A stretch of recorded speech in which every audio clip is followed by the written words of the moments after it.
Hi everyone, Chapter 9, Lesson 6, Volumes of Cylinders and Cones. I know you're on the edge of your seat. So today we're going to start out with the volume of a cylinder. Very exciting. The cylinder has two circular bases. And we know that volume is usually represented by big B times H, where big B is the area of the base. But if we look at this picture, our area of our base is a circle. So guess what this formula really is? Volume equals pi r squared, because that's the area of the circle, times the height of the whole shape. Okay, so the first example is kind of easy, so we're going to skip over that one. Let's move on down here to like the second or third examples. They're a little bit harder. So there's a barrel of fuel oil is a right circular cylinder where the inside measurements of the barrel have a diameter of 22.5. Oh, shoot, that's all the way across. We need the radius. So in this case, our radius is going to be 22.5 divided in half, or it's going to be 11.25.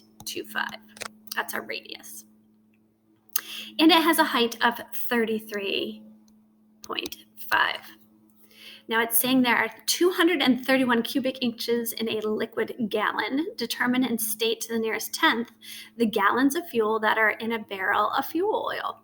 Isn't this exciting? Okay, so first we're going to take our formula, which is pi r squared h, and I'm going to fill in my variables. So pi, my radius, remember, is 11.25 squared, and my height is 33.5. Now, if I were you, I would just type that all in my calculator straight out as it is. Whoa, I just noticed my hair is looking a little crazy. Sorry. Okay, so now we're going to get our volume. I typed it right in, and I got a big number. Ready? 13319.86. And that is your volume in inches cubed, because remember, volumes are units cubed. All right, we're not done with this question because it says there are 231 cubic inches in a liquid gallon. Okay, so now we want to determine how many gallons of fuel are in there. So I'm going to take that number 13319, or 13,319.86198, and I'm going to divide that by 231. This is going to give me how many gallons of fuel are in a barrel of fuel oil. And when I divide that out, I get 57.66, and to the nearest tenth, that's 57.7 gallons. That was fun. Okay, let's look at our next question.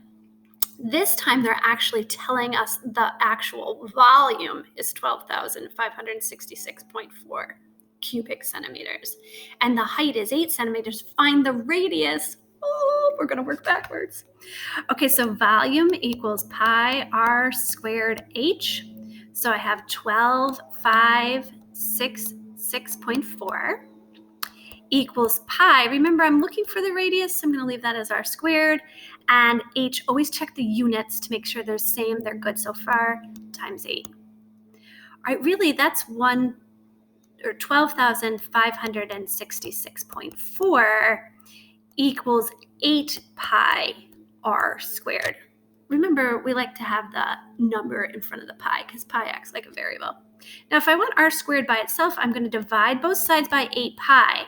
And when you put that in your calculator, you better put that all in parentheses or you're going to get a wrong answer.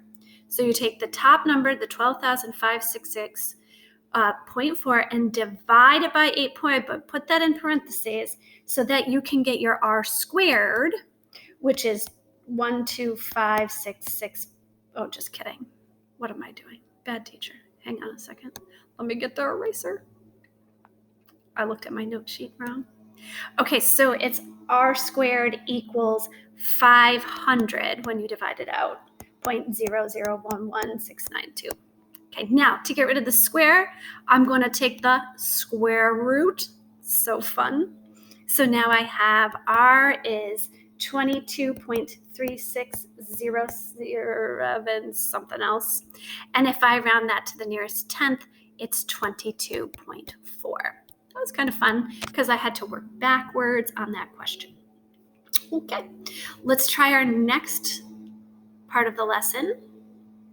We've got some more examples there, which I will probably put that on the note. I definitely have it on the note sheet, so you can look on that there. Let's get into the volume of a cone.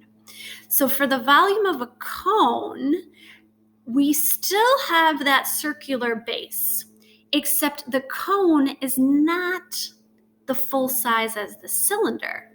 And actually, if you take 3 cones, they fit inside one cylinder. So in other words, the volume is a third big B times H. So much fun.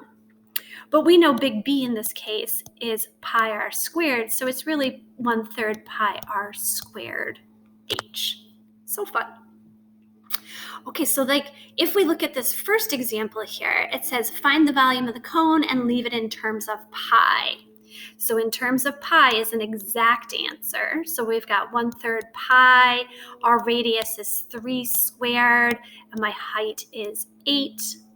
Now I'm just going to move all the numbers to the front of the problem because the pi acts like a variable. So that's 1/3 times 9 times 8 pi. And 1/3 of 9 is 3, and 3 times 8 is 24. So this is really 24 pi, and it's centimeters cubed. Wasn't that fun? It's left in terms of pi. Okay. Let's see what else we have on the note sheet. Let me look over here and see. We've got this last example down here that says a cone has a height of 6 inches and a volume of 100 pi. Ooh, we're going to work backwards. Okay, so I've got 1/3 pi r squared H. I'm going to find the length of the diameter. Shoot, not the radius, folks, but the diameter. Okay, so I'm going to fill in 100 pi equals 1/3 pi r squared, and my height is 6. All right, so I'm going to keep simplifying. 100 pi equals, if I take 1/3 of 6, that's really 2 pi r squared. Now if I divide both sides by 2 pi, the pi's are going to cancel. So it's really r squared equals 50. Even more fun, I can take the square root of 50. So now I know that's really 25 times 2, or 5 radical 2. But that's the radius. I got to double it to get the diameter. Now the diameter is 10 radical 2, which is approximately, when you type that in your calculator, 14.1. And that concludes our notes on the volume of cones and cylinders. Remember, the cone is 1/3 of the cylinder. That was so fun. Okay, have fun doing your homework. Bye.